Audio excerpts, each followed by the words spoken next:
Hiya, my name is Jay, and welcome back to Bumi Reptile Sanctuary.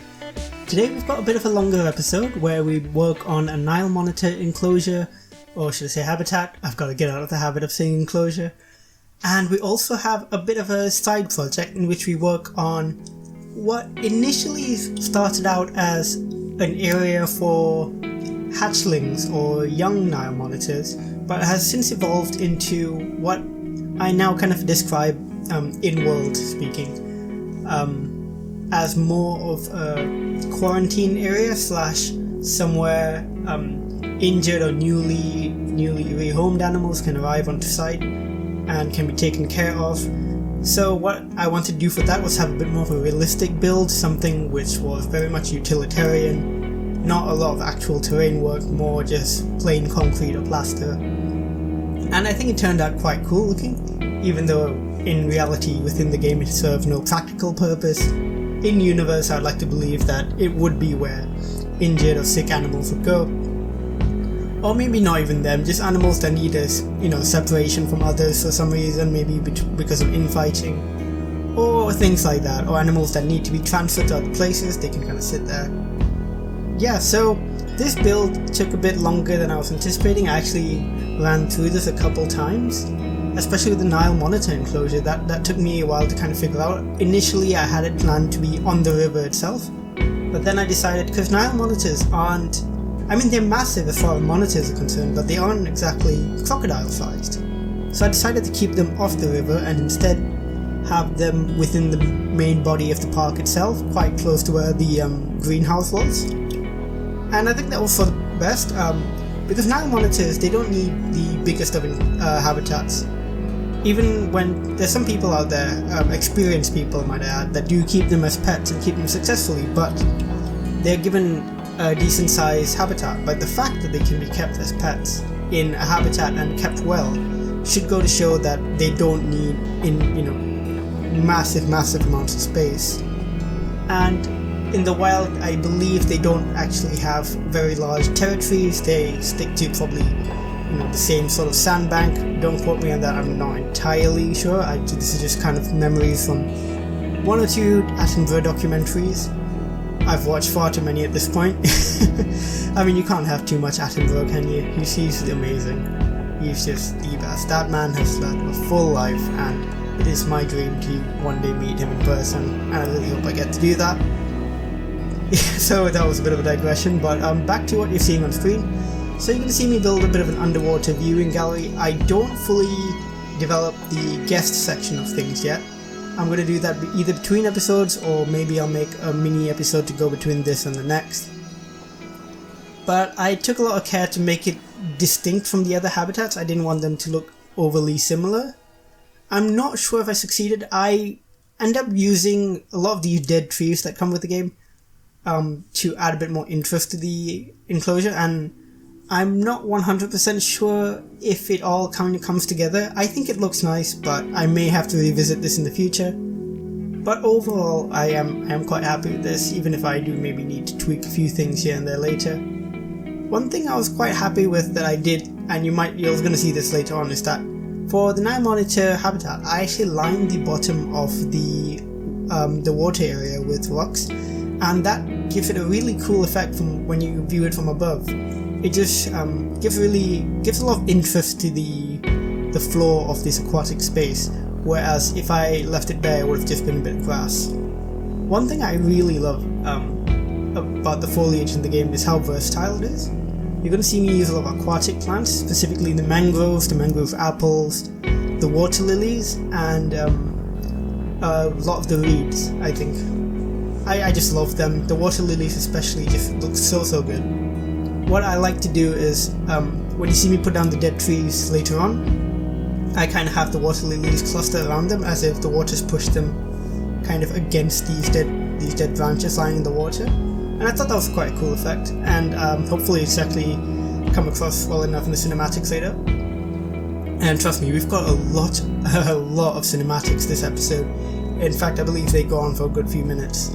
I've decided, at the end of this episode, let's just catch up with how the park itself is doing, how the sanctuary is doing, what all the animals are up to, because now we have 4 species, and we're going to have quite a few more actually. As far as large habitat species are concerned, we still have the two different crocodilians, the gharial and the saltwater crocodile. We have the Komodo dragon, which is going to have quite a cool enclosure, which I've got planned. It's going to be an indoor enclosure. I really got to stop saying enclosure, it's habitat. That's the better way of saying it. We also have the Aldabra giant tortoise, which is going to have a slightly smaller habitat. And then we're going to have all the smaller exhibit animals, the snakes, the iguanas, even the insects. And for those, I've actually got something quite cool planned. I'm going to separate them into two separate buildings, one being a more arid desert themed kind of indoor exhibit space where you can go in, see a lot of desert plants while also seeing the desert animals like the Gila monster, the rattlesnakes. And then we'll have a more tropical section where we have animals like the boa constrictors, the anacondas, and we'll have more tropical plants, more similar to the greenhouse that we already have. I'm quite looking forward to making this because I've seen a lot of similar things. There's a botanical garden in Copenhagen I visited quite recently, which had a really cool desert section. I absolutely love things like that, and I'm very inspired specifically by the arid plant section of the Kew Gardens in London. I think that building's amazing. I love the selection of plants. I really like how it's laid out. If you got the time, Google some images of it. It's a really beautiful greenhouse. If you're ever in London, pop by. The Kew Gardens are just pretty cool. I wasn't always a plant person, but yeah, I mean, those plants are pretty cool. Just gotta say. And yeah, so one thing I was struggling with as well with this particular build was how to fill up the spaces between these two habitats and the different staff paths and the pedestrian paths. And one thing I ended up doing is using lots of these dry stone buttresses, these big sort of rectangular cuboidal shapes, and stacking them to form sort of these stacked stair railing things. And I think that's going to be kind of a recurring motif throughout the park. We have it already within the greenhouse, as you may have seen in the previous episode. And I don't know if it makes the most sense, but I think it looks kind of cool, so I'm going to stick with it. Architecture-wise, we do still stick kind of to the same general aesthetic. We're still using a lot of that dry stone wall, which I really love. I love the colours. And although we branch out in this episode and we start using concrete for these two habitats, I do colour in the concrete to be a bit darker to kind of match that aesthetic. And as far as wood goes, we're still using a lot of the same wooden beams and wooden supports that we've been using the past few episodes. One thing you'll see me do, I believe later on in the episode as well, is make these white canopies out of these fabric pieces. And I think those turned out really, really nice. And you'll see them hanging over the quarantine habitat, as I'm going to call it, because I don't really have a name for it. I'm really happy with how that turned out, by the way. What I did for that was I used lots of these different concrete pieces and stacked them on top of each other and on top of the terrain so that it looks like it's enclosing the water, and it looks like this is a man-made pool as opposed to... Well, the others are meant to be man-made pools, but they're meant to be man-made pools that look like natural pools, if that makes sense. Whereas this is a man-made pool that looks like a man-made pool. And it's meant to be quite a sterile environment, so I didn't want to add too much to it. Anything, like no foliage, nothing like that. I might dress it up a little bit in the future. Maybe add a few different sort of food bowls and things like that. But otherwise, that's kind of the majority of what's going on in this episode. And just to quickly talk about what I'm going to be doing in the next few episodes, like I mentioned, we're going to be working with the crocodilians at some point. And that's going to be coming relatively soon. I believe I'm going to do the crocodilians before I end up doing the exhibit buildings. And they're going to be living in the lake itself. There's actually a massive lake towards the back you may see in some of the shots here. And that lake is going to house all our crocodiles. And that's going to be quite cool. I'm hesitant on whether I'm going to put in a boat tour where guests can kind of get on a boat and see the crocodiles up close. I might not do that just because I'm not really a fan of how the boat looks in the game. It's a bit cartoony for my tastes. What I might do is find another way for guests to get up close, maybe some underwater viewing or maybe an extended dockway, something like that. And other than the crocodiles, we also have the Komodo dragon. Like I mentioned, I'm going to do an indoor enclosure for those. And I believe that's it as far as the biggest species go. Oh, yes, one more actually. I am going to be including the ostriches that are in the game. When I was a kid, there was this park somewhere near where I lived, and at the time I came to know it as an ostrich farm. It was some sort of reptile sanctuary, but not reptile, but it was an animal sanctuary of some sort. And they had lots of rescued animals, but I believe they also farmed ostriches. I'm not sure, it was a very strange memory of me being here. It definitely existed, it's just a very odd memory.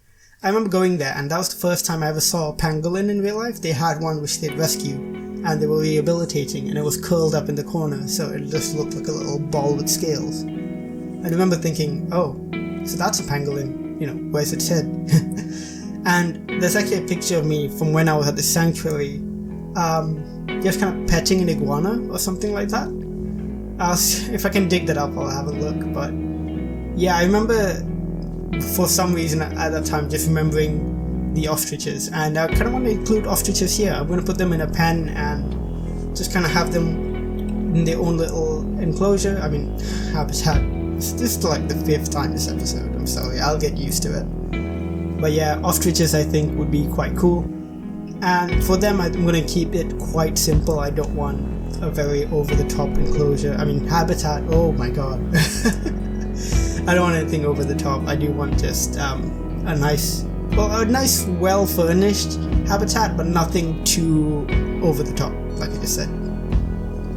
And that will encompass all the birds. We'll have finished all the birds. I do hope we get more birds in the future in the form of DLCs. I would love more free-roaming birds, like the crowned pigeons.